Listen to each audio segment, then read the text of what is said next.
Tahukah kamu kalau Adidas dan Puma itu bukan sekedar brand saingan, karena mereka itu lahir dari satu keluarga. Ya benar, mereka itu kakak beradik dan hancur karena perang ego. Ceritanya mulai dari dua saudara di Jerman, Adi Dassler dan Rudi Dassler. Mereka tuh bangun bisnis sepatu dari nol, beneran nol ya guys, pabriknya kecil cuma berdua. Jadi mereka itu nggak bagi tugas. Adi itu otaknya teknik, perfeksionis, dan gila detail. Tiap bikin sepatu baru, dia lari 10 km sendiri buat ngetes. Kalau masih nggak nyaman, dibongkar lagi sama dia. Dan mimpinya Adi itu cuma satu, yaitu atlet terbaik dunia menang pakai sepatunya dia. Sedangkan Rudi mempunyai karakter yang berbeda. Dia itu jago ngomong, jago jualan. Public relationnya tuh jalannya alami. Dalam beberapa hari, dia itu bisa jual 200 pasang sepatu. Bisnis langsung naik, tapi konflik mulai kelihatan. Adi tuh nggak pernah puas. Dia ngerasa soal sepatunya tuh masih keras. Jadi dia eksperimen terus. Sampai-sampai nyopot bahan dari mobil Rudi buat dijadiin sepatu. Hasilnya, ya banyak sepatu yang rusak, pelanggan balikin barang. Dan Rudi naik hitam. Rudi ngerasa Adi tuh nggak ngerti pasar. Sedangkan Adi ngerasa Rudi itu cuma mikirin duit, bukan kualitas. Walau ribut setiap hari, bisnis mereka tetap naik. Hampir semua atlet Jerman pakai sepatu mereka. Penjualannya tuh tembus sampai 200.000 pasang per tahun. Dan mereka jadi perusahaan terbesar di daerah. Tapi masalah makin parah pas Olimpiade mendekat. Dimana Rudi itu punya ide yang rada licik. Sepatu tuh cuma boleh dipakai sama atlet Jerman. Kenapa? Biar aman sama Nazi. Dan biar bisnis mereka tuh dilindungi.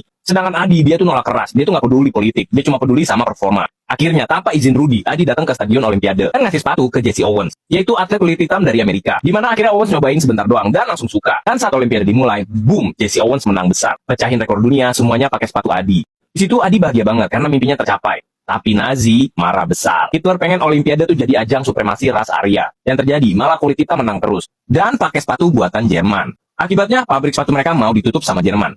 Kalau mau diselamatkan cuma bisa satu cara, yaitu mereka dipaksa bikin 6.000 sepatu militer per bulan. Tahun itu perang makin gila, di mana banyak rakyat sipil yang harus masuk wajib militer. Hal itu pun berlaku untuk Adi dan Rudi, di mana salah satu saudara itu harus masuk militer, dan mereka sama-sama nggak mau. Akhirnya ya mereka berdua berantem lagi, sampai keputusan akhirnya Adi dianggap aset penting untuk pabrik, dan Rudi yang akhirnya dikirim ke medan perang. Di situ Rudi ngerasa dikhianati, karena dia ngerasa Adi sengaja nyelamatin diri sendiri, dan semua pencapaian besar jatuhnya ke Adi. Ketika perang selesai, Rudi balik dan nemuin pabrik mereka malah bikin senjata dan roket. Di situ pertengkaran besar pecah, mereka saling nuduh dan saling lapor ke tentara sekutu, dan akhirnya Rudi ditangkap duluan sama tentara sekutu. Di situ dia dibilang ada orang dekat yang laporin dia sebagai Nazi, dan Rudi langsung mikir, pasti si Adi. Sebagai balasan, Rudi nuduh Adi Nazi juga. Di sini dikira bahwa pabrik mereka itu bukan pabrik sepatu, tapi pabrik senjata untuk Nazi. Tapi di situ akhirnya tentara sekutu dikasih bukti bahwa atlet kulit hitam asal Amerika itu menang pakai sepatu buatan mereka. Akhirnya dua-duanya diperiksa dan setelah kebenaran terbuka, mereka dibebasin. Tapi hubungan kakak beradik ya hancur total. Mereka pisah, benar-benar pisah. Di situ akhirnya Rudi ngambil semua tim penjualan dan bikin brand baru yang bernama Puma. Sedangkan Adi ngambil tim teknis dan bikin brand baru juga yang bernama Adidas.